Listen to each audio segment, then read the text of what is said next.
I need you to leave. Fine, I'll leave the house.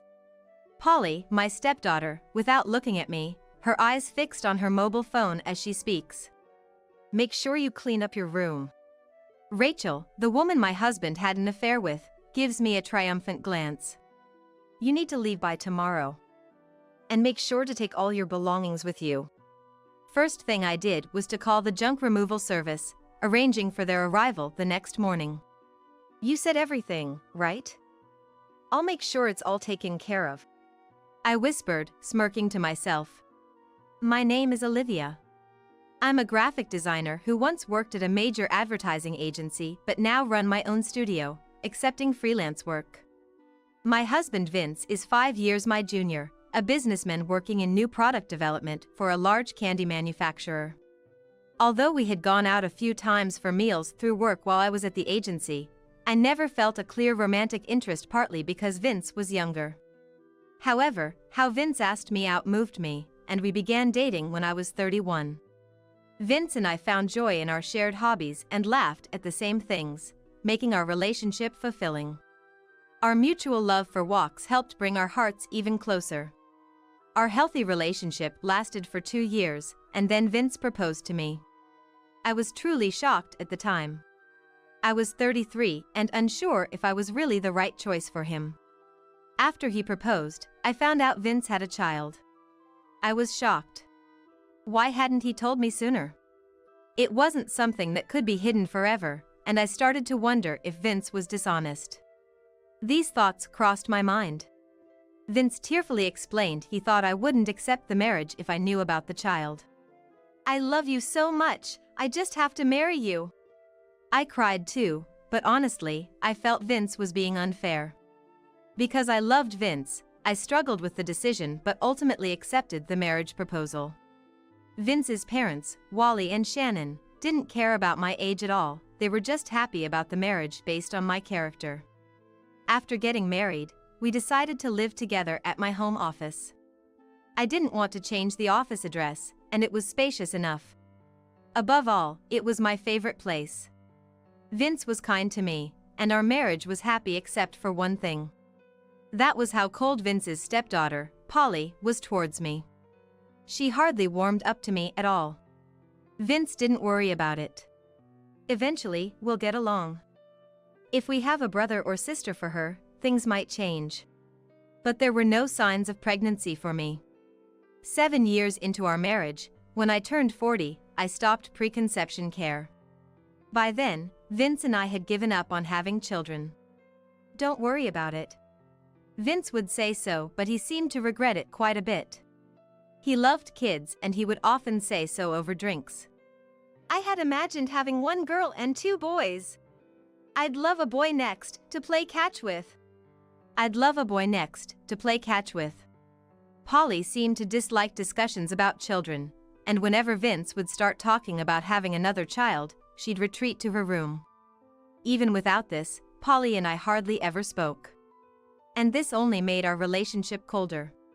When we told Wally and Shannon, they said, it can't be helped. But they were probably disappointed. They lived in the countryside, and Vince was the eldest son of the main family. Without a boy, there would be no one to carry on the family line, since Polly is a girl.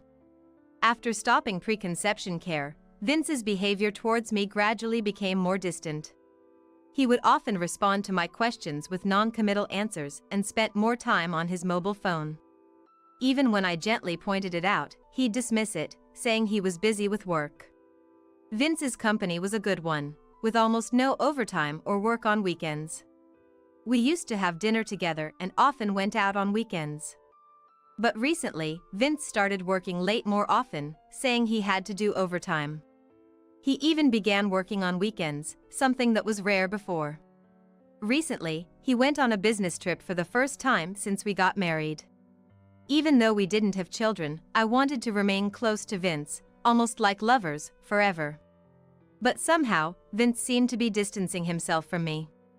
And as usual, Polly was still not warming up to me. She always played with her mobile phone, even when we were together in the living room. When Vince and I were in a somewhat strained relationship, Vince suddenly went back to his parents' house. Worried about what might have happened, I was restless waiting for Vince's return when an email from him arrived. The message read, "Dad has become a guarantor for a debt and had to take it on himself." Thinking this was a serious situation, I wondered if there was any way I could help. Running my own office, I had more disposable income than a typical housewife. I also had some savings Vince didn't know about. As I was considering using it, another email from Vince arrived. Dad had set me as the guarantor, it read, my eyes widening in shock as I stared at my mobile phone. No matter how many times I looked, the content of the message didn't change. As I was going over the email again, Vince called me. "Dad has done something terrible, just like I wrote in the email." All I could manage to say was, "Yeah," in a weak voice. Vince continued, his voice filled with desperation. "There's a debt of over $100,000. I was stunned. It was far beyond what I could handle. "Our family can't just pay that off easily. But if we don't, it'll cause trouble not only for us, but to you and your parents." No matter how much I tried to speak, it felt like no air was reaching my lungs. It felt as if the air around me had thinned. I could only open and close my mouth like a fish, unable to produce any sound. "We have no choice but to fake a divorce. We'll have to live apart for a while." I couldn't understand why Vince was bringing up divorce at this time. I wanted to argue back, but I couldn't find my voice. It felt like I was suffocating, unable to think clearly. "If we don't pretend to be divorced, the debt collectors will go after you and your parents too." Could that really be true? But at that moment, I couldn't think of anything. Vince came home and tried to explain the debt to me, but honestly, I couldn't grasp it. I was too panicked to think. Polly had heard about the debt too, but she didn't seem too worried. At that time, I thought maybe Polly didn't fully understand the situation. "We'll sort out the debt somehow. I'm going to leave the house to fake our divorce. Please bear with it for a little while." I believed Vince's words about getting remarried, clinging to them as my only hope. And so, after 8 years of marriage, when I was 41, Vince and I separated under the guise of a divorce. Polly, of course, chose to leave with Vince, leaving me alone again. Vince left the house. Since I used this place for my personal office, it would have been difficult for me to leave. I thought Vince and Polly would come back soon, but they never did. Shortly after, to my shock, Vince and Polly started living with another woman. When Vince told me this, I had to clutch my chest, fearing my heart might stop. Vince tried to explain everything over email. But I wanted to talk in person, so I convinced him to meet at a diner. Knowing it was a difficult conversation, I still dressed up and meticulously applied my makeup, oddly looking forward to seeing Vince again after so long. However, Vince showed up in a sweater and worn-out pants, as if he had come in his loungewear. Even though we hadn't seen each other in a while. He didn't seem happy to see me and got straight to the point without much of a greeting. I was already feeling quite down by this point. "About her, her name is Rachel. Polly's taken a liking to her." He began and I barely processed what Vince was saying. Everything sounded like excuses to me. I couldn't believe that Polly, always so distant, would warm up to anyone. "Rachel has been through a divorce. She was escaping domestic violence from her husband, which is why she turned to me for help." I wondered why Vince had to go to such lengths and couldn't understand it. Was Vince really that much of a pushover? Vince promised that once the debt issue at home and Rachel's domestic violence issue were resolved, we would live together again. All I could do was nod. Too much had happened, and I was unable to think deeply about anything. Today, fearing I wouldn't understand Vince's words, I recorded our entire conversation on my mobile phone. I planned to listen to it again once I had calmed down. There was no sign of Vince breaking up with Rachel. On the contrary, they seemed to be getting closer. Vince and Rachel were posting happy pictures together on social media almost daily. I knew I shouldn't look, but I couldn't help searching for them. Every posted photo was a new torment for me. I've confronted Vince several times, complaining about it, but Vince would reply, I have to post those photos so the abusive ex-husband gives up. Whenever I asked when he would break up with Rachel or about the debt, Vince always dodged the question, leaving me without a clear answer. Before I knew it, a year had passed. By this point, I started to have my doubts. I decided to contact Vince's family.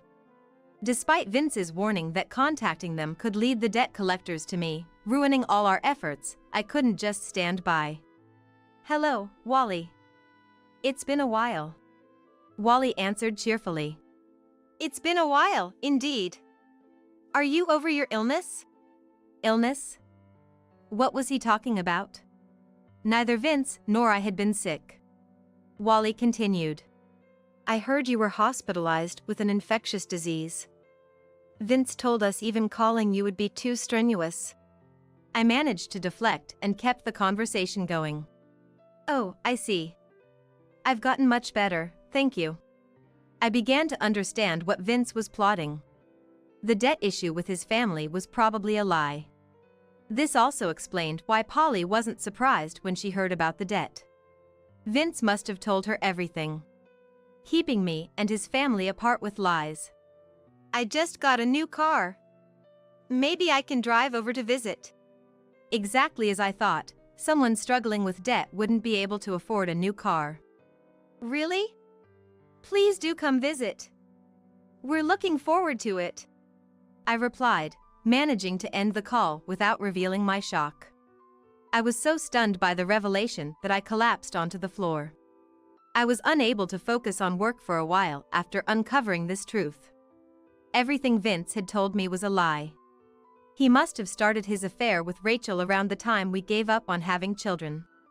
His distant behavior, the constant presence of his mobile phone, the sudden increase in overtime, weekend work, and business trips were all lies to meet Rachel. Thinking about it brought uncontrollable tears. I had endured, thinking we would be together again, that it was just a matter of patience. I had trusted Vince. It was all nonsense. I had been manipulated by Vince. As my tears dried, I imagined Vince's mocking laugh looking down on me. I couldn't forgive him. I vowed to get my revenge on Vince. The first step was to gather evidence. I decided to file for divorce. Though alimony was a consideration, I primarily wanted to sever all ties with Vince. As soon as I signed the divorce papers and sent them to Vince, he submitted them to City Hall immediately. The divorce was finalized without much ado. I was taken aback, feeling somewhat deflated. Then one day, Vince suddenly showed up. By this time, any love I had for Vince was long gone, replaced only by distrust and a desire for revenge. With caution, I opened the door to find Vince, Rachel, and Polly, all with large bags in tow. Then Vince announced, "We've decided to live here." "What do you mean by that?" I was confused, not understanding what was happening. "Just let us in for now." "Hello there." Following Vince, Rachel and Polly entered the room without any hesitation. I couldn't quite put my finger on it, but something felt off. I hurried after them into the living room. The three of them were seated around the living room table. That's when I realized what was causing my unease. Rachel and Polly were smiling at each other. It struck me as odd to see Polly looking so happy. It felt like the first time I had ever seen her smile. I stood in front of Vince, crossed my arms, and looked down at him. Vince looked up and explained, "Even though we're divorced, this place is still my home too. That's why we've decided to live here." Indeed, the location was convenient, close to the highway and malls. But his entitlement was astounding. To leave on his own, bring back a woman, and then try to push me out. I thought Vince must be a devil to do such a thing so nonchalantly. "I want you to leave." What should I do? After a moment of thought, I decided to go along with Vince's scheme. "Fine, I'll leave the house."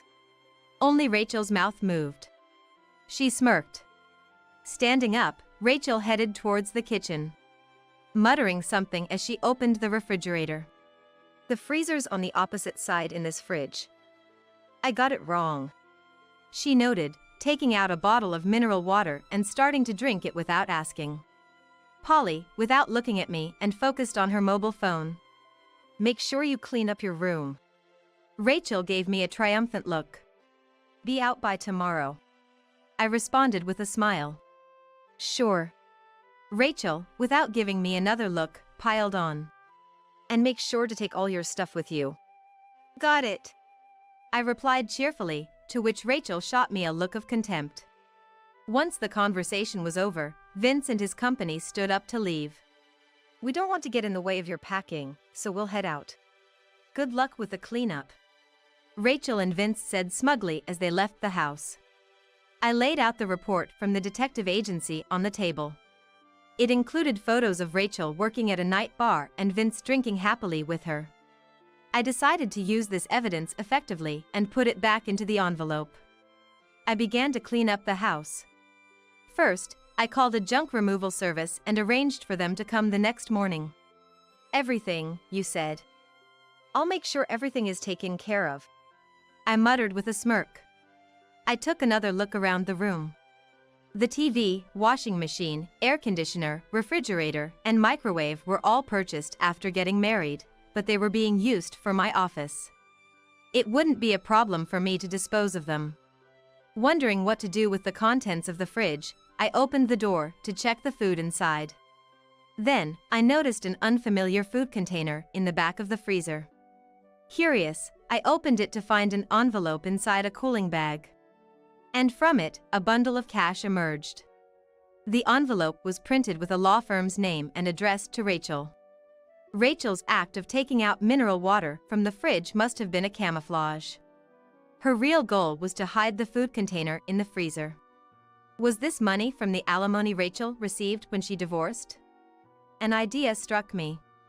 The next morning, the junk removal service arrived. I asked them to take out all the household appliances and furniture. I also requested them to dispose of the contents of the fridge and proceeded with the work. Everything went smoothly, and by noon, it was all finished. With the house emptied, I felt a sense of relief as I looked around. Imagining the frustration of those three made me unable to stop laughing. Thus, I disposed of all the furniture and appliances, left the house, and headed to the Holiday Inn downtown. In the evening, Vince called. What the hell is going on? The house is empty. He shouted so loudly that I had to move the phone away from my ear. What are you talking about? I played dumb. I mean, there's nothing inside the house. Well, I threw it all away. I responded. Threw it away? Vince sounded incredulous and continued to rant. Those were things we bought together. Why did you dispose of them without permission? Well, we're not married anymore, right? And that place is also my office, so they were my things.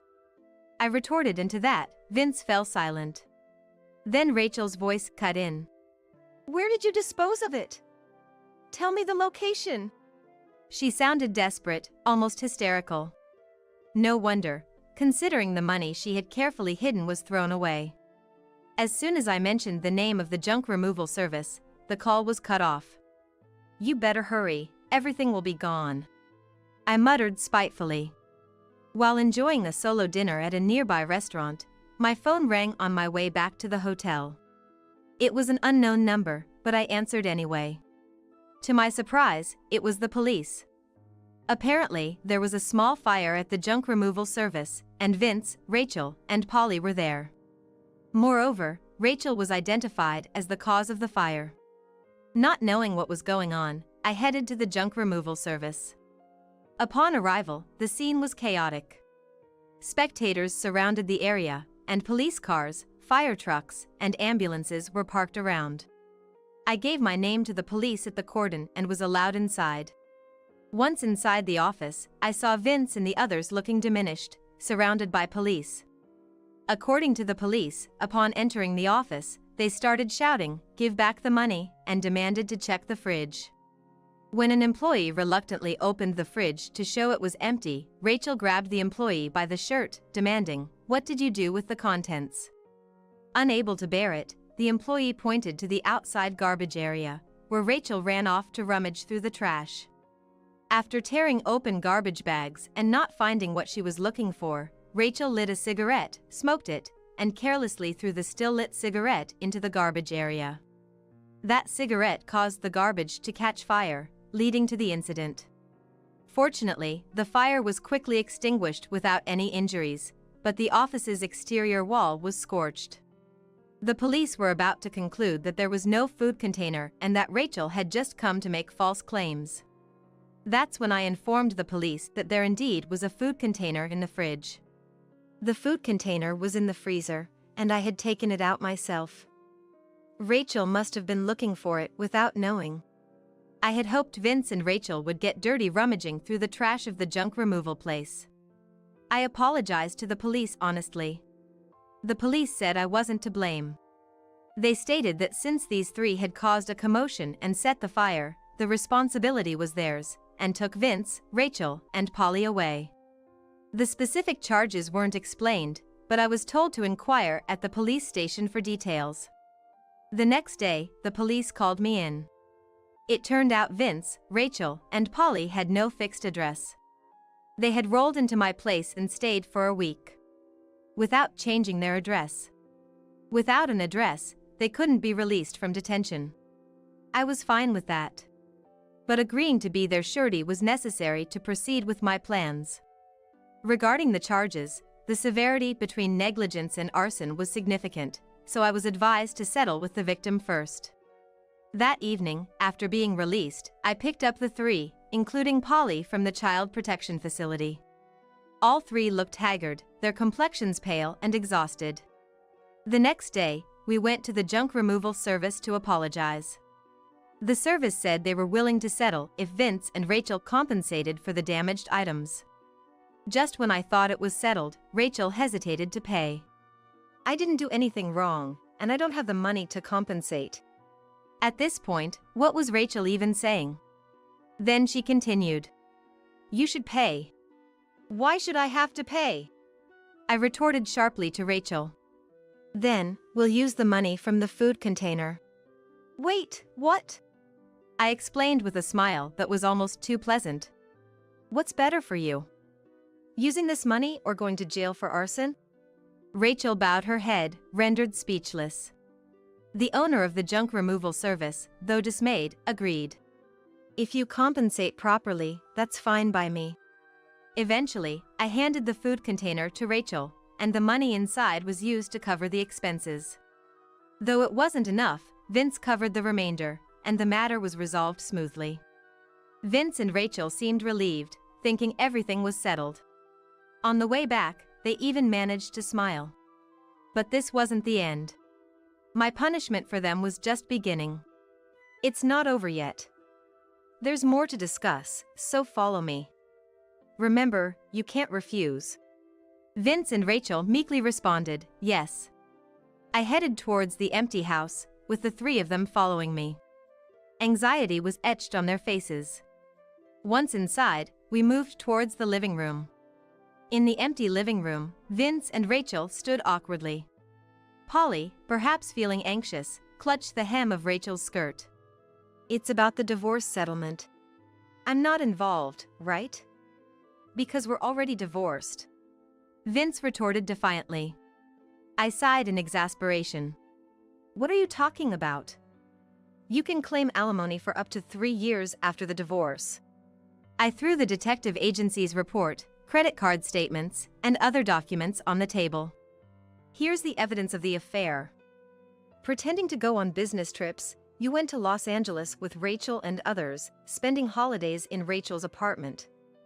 I know everything. Vince opened his mouth in shock and then hung his head. A silent, awkward moment passed. As both shuffled uncomfortably, exchanging glances. I took a deep breath. You've been lying to me all along. Now my gaze turned to Rachel. And your domestic violence claims are lies.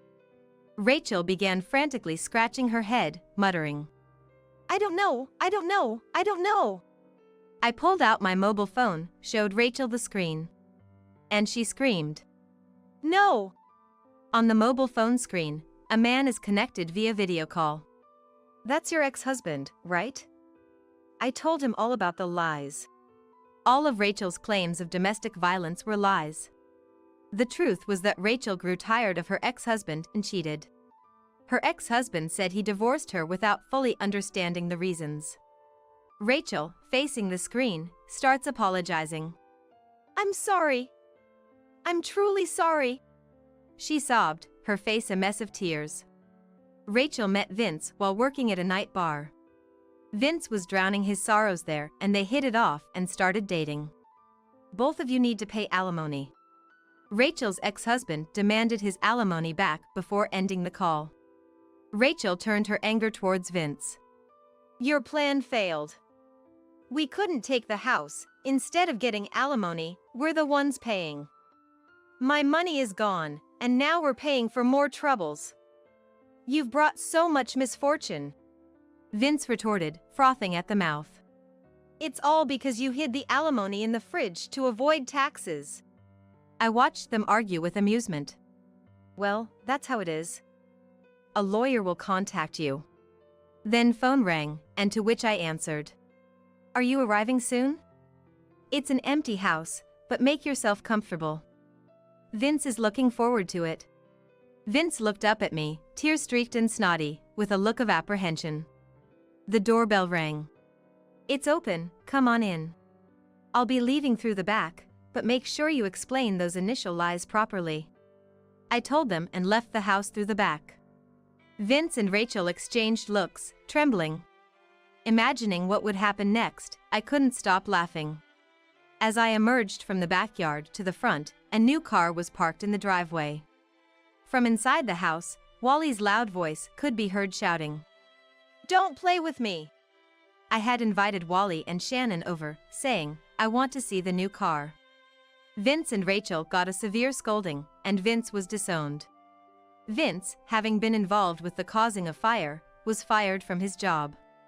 Without any severance pay, he used all his savings to pay me alimony, and then had to beg his parents. Wally, though reluctant, paid me directly considering my situation. Vince now works around the clock at a factory, with no distinction between day and night. Rachel, to repay the money she swindled and for the alimony to me and her ex-husband, works late into the night on holidays. Polly managed to avoid being sent to a foster home but is sulky and fed up with living in a cramped wooden apartment with Vince and Rachel. The three of them are constantly fighting, often reprimanded by neighbors for being too loud. All this was told to me by Wally. The house we lived in was purchased by the state for road expansion. It was my favorite residence, but it couldn't be helped. The purchase price was higher than the market value, and I also received moving expenses. Thanks to this, I was able to set up a new office in the city.